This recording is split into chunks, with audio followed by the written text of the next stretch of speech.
kasih Bapa, kami mengucap syukur buat malam hari ini. Terima kasih buat anugerah-Mu.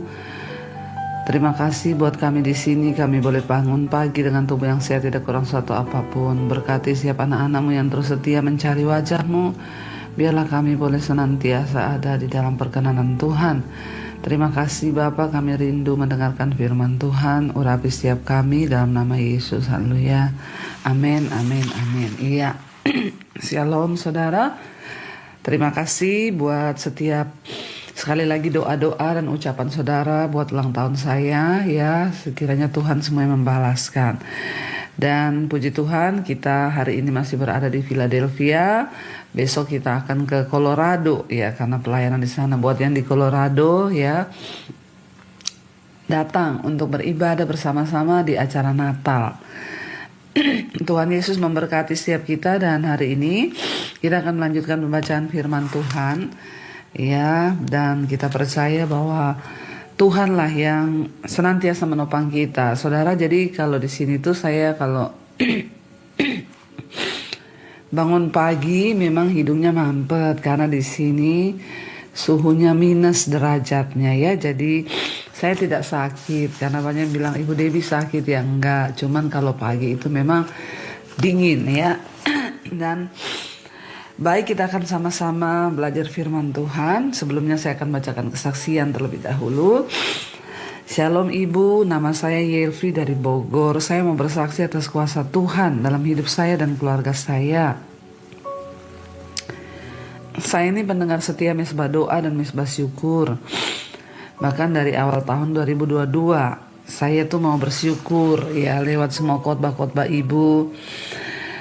Bahkan setiap pujian dan penyembahan di Mesbah Syukur dan juga Mesbah Doa sungguh menghidupkan iman saya kepada Tuhan. Amin ya.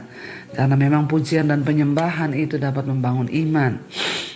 Makanya saudara, kalau ada pujian penyembahan ikut nyanyi saudara, pasti imanmu bangkit. Walaupun ya kadang saya memang menonton tidak mengikuti live-nya ya, karena waktu mungkin yang terbatas. Tapi puji Tuhan saya terus mengikuti ya setiap pagi dan juga malam Mesbah Syukur dan Mesbah Doa. Puji Tuhan Ibu, dari tahun 2015 saya dan keluarga mengalami kebangkrutan dalam usaha. Dan yang tertinggal hanyalah hutang yang belum terbayarkan. Tapi saya terus berdoa dan meminta kepada Tuhan, sehingga puji Tuhan lewat cara Tuhan yang ajaib ya kami dapat dipulihkan kembali dan dimampukan untuk ya melunasi semua utang-utang. Ya kami dipulihkan kembali, puji Tuhan ya. Meskipun pada bulan Maret yang lalu ya suami saya dipanggil oleh Tuhan ya, dan sampai sekarang ini sudah 8 bulan suami saya meninggalkan kami. Ya saya sering mendengarkan khotbah Ibu, ya memang berat kehilangan suami. Tapi saya mendengar khotbah Ibu berkata bahwa kita harus mencintai Tuhan di atas segala-galanya, termasuk suami bahkan anak-anak kita. Karena suami dan anak-anak kita itu milik Tuhan. Iya benar. Ya karena banyak orang ketika suaminya dipanggil Tuhan atau anaknya dipanggil Tuhan, dia marah kepada Tuhan. Padahal dia lupa bahwa Tuhanlah yang punya kehidupan ya. Termasuk suami dan anak-anak kita milik Tuhan. Jadi Tuhan yang berdaulat saudara ya.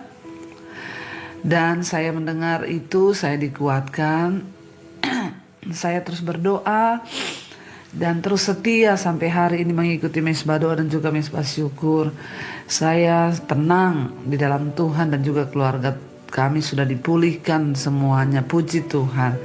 Saya bersyukur dan berterima kasih pada Tuhan Yesus, juga lewat Ibu Debbie yang sudah membawakan firman dan juga doa-doa yang selalu Ibu bawakan. Itu sangat menguatkan bagi saya dan keluarga di dalam kasih Tuhan.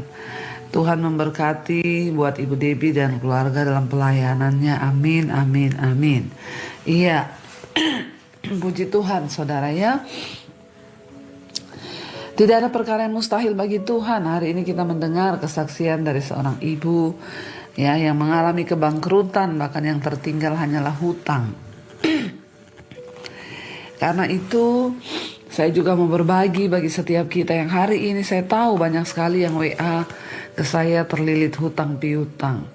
Seringkali memang Tuhan harus mengizinkan itu. Saya pun pernah mengalami terlilit hutang. Sampai rumah yang kami tidak mampu bayar lagi sudah mau ditarik. Ya, tetapi saya hanya berserah dan berdoa kepada Tuhan, dan saya tidak pernah datang kepada manusia atau mencari pertolongan manusia. Saya tidak pernah pinjam uang kepada manusia atau apapun, tapi Tuhanlah yang menjadi jalan keluar bagi kita sehingga semuanya boleh terjadi. Ya, kita mendengar kesaksian hari ini luar biasa.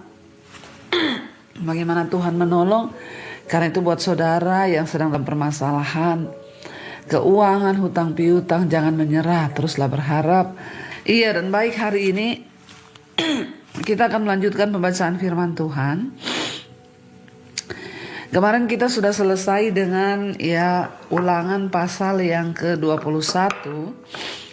Di sana kemarin kita sudah dengar tentang anak yang memberontak. Ya. Kalau ada anak yang pemberontak, diserahkan ketua-tua, dirajam, dilempari pakai batu sampai mati. Itu hukum. Tapi sampai hari ini Alkitab tidak mencatat ada benar kejadian seperti itu, tidak ada. Mungkin itu dibuat untuk menjadi peringatan bagi anak-anak yang nakal, pemberontak, bahkan bagi orang tua untuk sungguh-sungguh mendidik anak mereka ya. Kita juga kemarin sudah membaca tentang bagaimana orang yang mati disalib. Ya, kita melihat bagaimana pengorbanan Yesus. Kalau orang mati disalib karena berbuat dosa, Yesus disalib justru karena dia berkorban nyawa bagi saudara dan saya.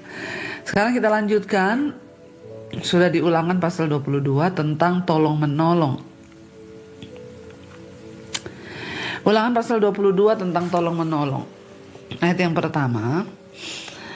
Apabila engkau melihat bahwa lembu atau domba saudaramu tersesat, janganlah engkau pura-pura tidak tahu. Haruslah engkau benar-benar mengembalikannya kepada saudaramu itu. Ya, dan apabila saudaramu itu tidak tinggal dekat denganmu dan engkau tidak mengenalnya, maka haruslah engkau membawa hewan itu ke dalam rumahmu dan haruslah ia tinggal padamu. Sampai saudaramu itu datang mencarinya, engkau harus mengembalikannya kepadanya. Ya, demikianlah harus kau perbuat dengan keledainya, demikianlah harus kau perbuat dengan pakaiannya, demikianlah harus kau perbuat dengan setiap barang yang hilang dari saudaramu dan yang kau temui. Tidak boleh engkau pura-pura tidak tahu.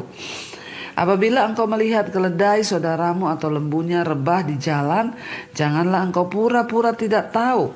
Engkau harus benar-benar menolong, membangunkannya bersama-sama denganmu, bersama-sama dengan saudaramu itu. Saudara, kita baca tentang hal tolong menolong. Ya, Tuhan berkata kalau ada ternak atau domba, kambing, lembu, sapi, sesamamu, di sini dikatakan manusia itu saudara kita semua ya. Sesamamu, janganlah kamu pura-pura tidak tahu. Di sini terus dikatakan jangan pura-pura tidak tahu. Ya, kalau engkau lihat ternaknya pingsan di jalan, jangan engkau pura-pura tidak tahu. Ya, kenapa diingatkan terus di sini jangan pura-pura tidak tahu? Karena memang sering manusia itu tidak mau menolong orang lain karena dia memang pura-pura tidak tahu. Padahal tahu tapi pura-pura nggak tahu. Ya, tapi Tuhan mengajarkan di sini. Ya, kalau mereka melihat ada lembu sapi yang tersesat, tolong lembu sapi itu. Kalau engkau tahu pemiliknya, kembalikan kepada pemiliknya. Tapi kalau engkau tidak tahu pemiliknya siapa, atau tempatnya jauh dan engkau juga tidak tahu tinggalnya di mana, maka dikatakan bawa pulang dulu lembu sapi itu ke rumahmu, rawat dulu lembu sapi itu sampai nanti ada orang datang tanya, engkau kembalikan. Jangan orangnya datang tanya, ada lembu sapi yang tersesat nggak di sini, terus pura-pura bilang, oh ndak ada itu, saya ndak lihat. Pura-pura tidak tahu. Ingat saudara ya, Tuhan itu Tuhan yang melihat. Jadi ndak usah pura-pura tidak tahu. Mari kita sungguh-sungguh meminta kepekaan dari Tuhan untuk melihat orang-orang di sekeliling kita siapa yang perlu kita tolong. Supaya kita tidak dianggap oleh Tuhan menjadi orang yang pura-pura tidak tahu. Kalau memang kita tidak tahu, ya nggak apa-apa. Tapi kalau pura-pura nggak tahu, ya, dan tidak menolong orang yang pantas untuk ditolong, saudara. Karena ada juga orang yang pura-pura minta ditolong. Ya, tiap hari pura-pura minta ditolong. Jadi ingat, saya mengambil intinya di sini Tuhan itu ya membenci orang yang pura-pura. Ya, pura-pura tidak tahu masalah orang, tidak mau menolong orang, tapi sebaliknya ada juga orang yang pura-pura minta ditolong. Ya, datang pinjam uang, ya setelah kita lihat di Facebook, di Instagram, ternyata dia belanja-belanja, dia kesana kesini, nah itu namanya pura-pura. Jadi mari kita sungguh-sungguh berdoa, minta kepekaan dari Tuhan untuk menolong orang, ya siapa yang pantas kita tolong. Ya, dan juga jangan pura-pura untuk minta tolong sama orang. Iya saudara, jadi Tuhan mengatur itu ya. Jadi mereka itu diajar oleh Tuhan untuk peduli, ya, dan mengembalikan barang atau binatang atau apapun ya kepemilikan yang bukan hak mereka, ya itu harus dikembalikan kepada pemiliknya. Jadi cara dunia yang berlawanan dengan ya itu ialah yang menemukan tapi diambil, saudara, menjadi ahli waris. Yang kehilangan itu nangis, tapi yang dapat ya diambil hak orang. Sebaliknya kalau saudara juga utang, ya itu adalah haknya orang, itu utang ya. Jadi jangan saudara pura-pura tidak tahu dan tidak mengembalikan kalau saudara berhutang. Ya, kita mendengar kesaksian tadi. Ya, Tuhan memberikan kemampuan sehingga bisa melunasi hutang. Ya, kalau saudara tidak mau melunasi utang, ya jangan berhutang. Ya, jangan pura-pura tidak tahu. Sudah jatuh tempo, harusnya bayar, nggak bayar. Kalau saudara melakukan itu, maka berkat Tuhan itu jauh dari hidupmu. Kalau kita berhutang, bayar. Ya, walaupun dicicil, tapi ada niat baik, saudara, untuk kita membayar utang. Jangan pura-pura tidak tahu. Sebab banyak orang utang itu, tapi pura-pura tidak tahu. Ya, itu adalah milik orang. Tuhan melarang, di sini dikatakan, ya, jangan pura-pura tidak tahu. Apalagi lebih galak dari yang utang. Sekarang itu banyak orang utang, tapi lebih galak daripada yang menghutangi. Ya, waktu ditagih galak, waktu datang pinjam manis. Halo, say, apa kabar? Boleh pinjam uang?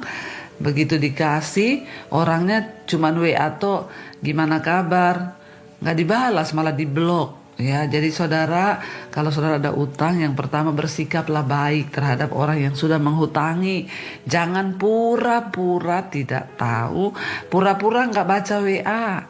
Ya, apalagi diblok. Nah, itu sudah dosa, saudara. Karena Tuhan ingatkan, yang bukan menjadi milikmu itu harus kau kembalikan. Ya, bersikaplah baik dan punya etikat baik untuk melunasi. Kalau orangnya WA, telepon diangkat. Ya, jangan begitu telepon yang dari yang minjemin uang baru bunyi tirit, lihat waduh yang minjemin uang, langsung dimatiin. Telepon yang Anda tuju sedang bersembunyi. Nah, itu saudara ya, bertobat. Ini Tuhan mengajar kepada bangsa Israel, segala sesuatu yang bukan milik mereka harus dikembalikan kepada pemiliknya, termasuk juga utang, saudara ya. Iya, ayat yang berikutnya dikatakan berbagai-bagai peraturan, judul perikopnya. Ya, peraturan-peraturan yang Tuhan beri buat bangsa itu. Seorang perempuan janganlah memakai pakaian laki-laki, dan seorang laki-laki janganlah mengenakan ya pakaian perempuan. Ya, sebab setiap orang yang melakukan hal ini adalah kekejian bagi Tuhan. Ya, di dalam perjanjian lama, saudara, itu cara berpakaian diatur. Kalau kita lihat dari cara berpakaian perjanjian lama itu, bahkan laki-laki itu pakai jubah-jubah ya, mirip daster ya. Tapi ada yang menandakan ya mereka itu laki-laki ya. Itu ada tandanya ya. Dulu anak saya waktu kecil dia berkata, "Mam, ya kok Tuhan Yesus pakai daster?" Ya, emang Tuhan Yesus perempuan. Saya jelaskan sama anak saya. Ya, di dalam konteks dari bangsa Israel pada zaman dulu, ya mereka memakai bajunya seperti itu, semuanya seperti baju perempuan, seperti daster. Tapi itu memang di sana konteksnya gitu. Tetapi tetap ada perbedaan ya antara laki-laki dan perempuan. Jadi ayat ini memerintahkan kepada laki-laki dan perempuan untuk tidak menukar peran, terutama peran seksual ya. Nah, sekarang banyak saudara laki-laki pakai baju laki-laki memang, tapi peran seksualnya seperti perempuan. Makanya terjadi homo, laki-laki kawin sama laki-laki, perempuan sama perempuan, lesbi. Ya, jadi ini sebenarnya lebih kepada peran secara seksual ya. Ini bukanlah pernyataan mengenai hanya gaya berpakaian. Ya, jadi sekarang ini penolakan terhadap peran merupakan hal yang umum. Ada orang laki-laki yang ingin menjadi perempuan dan perempuan ingin menjadi laki-laki ya. Dan ya itu bukan hanya secara pakaian, tapi yang lebih ditekankan di sini adalah jangan sampai engkau menyakiti hati Tuhan. Ya, dengan engkau bergaya seperti perempuan padahal engkau laki-laki, atau engkau bergaya seperti laki-laki padahal engkau perempuan. Jadi ini lebih kepada ya tentang naluri atau ya perilaku seks ya.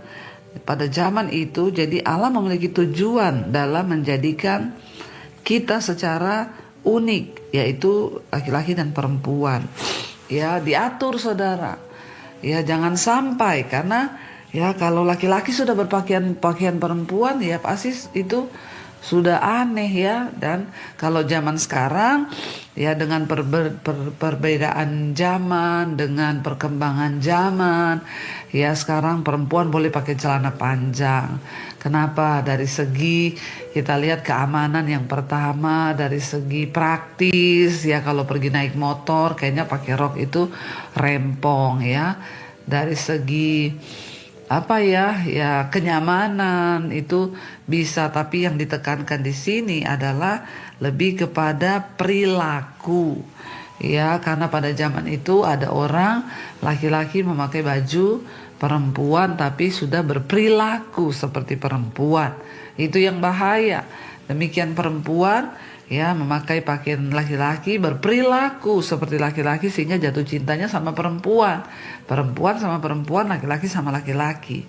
Jangan sampai itu terjadi. Itu adalah kekejian bagi Tuhan kalau kita menukar perilaku ya kita sebagai perempuan menjadi laki-laki, laki-laki menjadi perempuan ya. Itu adalah kekejian. Ingat, takdir dan kodrat kita, perempuan tetap perempuan, nikahnya sama laki-laki. Laki-laki juga tetap laki-laki, nikahnya sama perempuan. Ya, kita lihat ya, kucing saja tahu bahwa jodohnya jantan itu sama betina. Ya, demikian juga anjing itu tahu dia anjing betina kawinnya sama anjing jantan. Masa manusia nggak tahu? Ya, kalau dia harus menikah dengan yang berlawanan jenis. Jadi jangan sampai menjadi kekejian bagi Tuhan.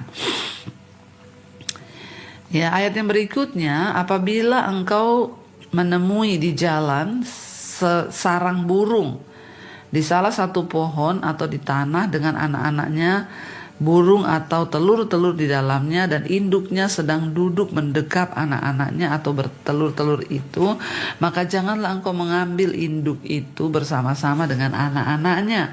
Setidak-tidaknya induk itu haruslah kau lepaskan, tetapi anak-anaknya boleh kau ambil. Maksudnya supaya baik keadaanmu dan lanjut umurmu. Loh, bayangkan loh saudara ya, sampai sarang burung aja diatur. Tuhan bilang kalau engkau temukan sarang burung jatuh, ada induknya di situ, ya maka jangan kau ya sakiti ya. Tapi kalau setidak-tidaknya memang kau harus akan ambil anak-anaknya, tapi induknya harus kau lepas. Ya, maksudnya supaya baik keadaanmu dan lanjut umurmu. Artinya apa? Kita tuh disuruh berbuat kebaikan. Kalau kita berbuat kebaikan, apa yang kita tabur itu akan kita tuai. Sekalipun itu kita lakukan terhadap binatang, tumbuhan, saudara ya. Ayat, karena apa yang kita tabur itu yang kita tuai ya itu. Jadi ya ini adalah hukum-hukum ya yang praktis, yang berguna untuk ya menegakkan kebiasaan baik dalam kehidupan sehari-hari. Ya, jadi Tuhan tuh mengatur semua. Lalu dikatakan ayat yang berikutnya, apabila engkau mendirikan rumah yang baru, maka haruslah engkau memagari sotoh rumahmu, supaya jangan kau datangkan hutang darah kepada rumahmu itu apabila ada seorang jatuh dari atasnya. Ya, nah kalau mau bangun rumah diingatkan juga bikin pengaman, supaya jangan ada tukang lagi bangun rumah jatuh. Nanti jatuh mati di situ, itu namanya hutang darah. Ya, sampai seperti itu Alkitab mengaturnya, saudara. Ya, supaya jangan di rumahmu itu ada hutang darah apabila ada seorang jatuh dari atasnya. Ya, jadi karena orang-orang pada zaman dulu itu menggunakan atap mereka datar sebagai beranda. Jadi Tuhan menyuruh diatur di sana untuk pemberian pagar, itu adalah tindakan pengamanan yang bijaksana. Ya, supaya jangan sampai ada yang jatuh lalu mati. Ya, ayat 9, janganlah kau taburi kebun anggurmu dengan dua jenis benih, supaya seluruh hasil benih yang kau taburkan dan hasil kebun anggurmu jangan menjadi milik tempat kudus. Janganlah engkau membajak dengan lembu dan keledai bersama-sama. Janganlah engkau memakai pakaian yang dua jenis bahannya, yakni bulu domba dan lenan bersama-sama. Haruslah engkau membuat tali yang terpilih pada keempat puncak kain penutup tubuhmu. Ya, jadi ini perjanjian lama, saudara ya. Sekarang ya kita tahu adalah kasih karunia. Ketika Yesus datang, dia membawa perjanjian baru. Ya, tidak boleh bahkan pakai baju dengan dua jenis. Kalau sudah pakai bulu domba, ya bulu domba, jangan dicampur dengan misalnya atasnya bulu domba, bawahnya lenan. Nah, itu dulu ini tidak boleh, saudara ya. Jadi saudara dikatakan juga kalau menanam, ya pada waktu itu, ya jangan menaburkan dua benih yang berbeda, apalagi berdampingan. Ya, karena salah satu tanaman itu tidak akan bertahan hidup. Karena yang lebih kuat dan yang lebih tinggi akan menghalangi sinar matahari dari yang benih yang lain, ya. Dan mengambil sebagian besar zat-zat gizi yang penting dari tanah, sehingga benih yang satu itu pasti akan tidak subur. Ya, dikatakan juga jangan membajak dengan keledai dan juga lembu. Ya, karena beda kekuatannya. Ukurannya pun tidak dapat menarik bajak dengan seimbang. Ya, karena kita tahu lembu lebih tinggi daripada keledai. Ya, dikatakan ya tidak boleh. Jadi kalau orang membajak itu kan pakai kayu ya. Di sini lembu, di sini keledai. Ya, itu pasti tidak seimbang. Nggak boleh. Itu sebenarnya lebih kepada ya supaya kamu tuh nggak susah. Demikian juga dikatakan baju jangan berlawanan jenis. Kenapa? Karena kan cara perawatannya beda. Ya, dua macam benang.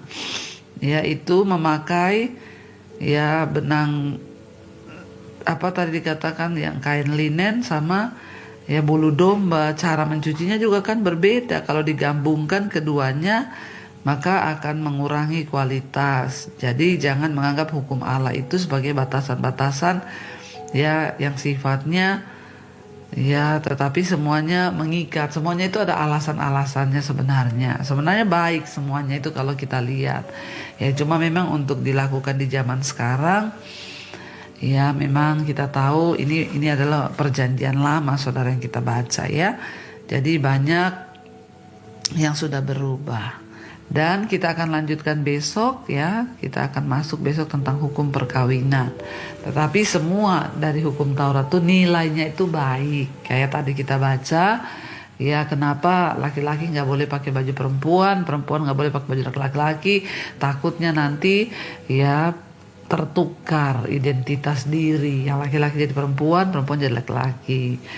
Ya itu kekejian bagi Tuhan. Dan dari cara mereka membajak nggak boleh lembu dan sapi karena tidak ya cocok, kekuatannya beda. Baju kalau dicampur juga ya dari dua jenis bahan nanti cara perawatannya juga tidak baik. Semua itu baik nilai-nilainya kalau kita lihat, dan ya bisa kita ambil hikmah dari semua yang sudah Tuhan sampaikan, karena semua yang dari Tuhan itu pasti baik. Iya, mari kita tundukkan kepala, kita berdoa. Terima kasih Bapa, kami mengucap syukur buat segala kebaikan Tuhan. Roh, jiwa, dan tubuh kami serahkan ke dalam tangan Tuhan. Biarlah Engkau sendiri memimpin kami dalam jalan-jalan hidup kami untuk semakin hari semakin berkenan kepada Tuhan. Hamba berdoa untuk setiap jemaat Mezbah Doa yang setia, Engkau berkati Bapa. Yang sakit Engkau sembuhkan, yang beban berat Engkau beri kelegaan. Hamba berdoa hari ini kami percaya anugerah Tuhan melimpah atas hidup kami, sehingga kami boleh ada sebagaimana kami ada karena anugerah Tuhan. Bahkan kami juga berdoa memasuki tahun yang baru 2023 nanti, tidak ada ketakutan, tidak ada kebimbangan, sebab Tuhan menyertai kami, Tuhan yang setia. Terima kasih Engkau terus mengajarkan kami akan kebenaran firman-Mu, agar kami juga boleh belajar tentang hal-hal yang baik dari Tuhan. Terima kasih Bapa, berkati bangsa dan negara kami Indonesia.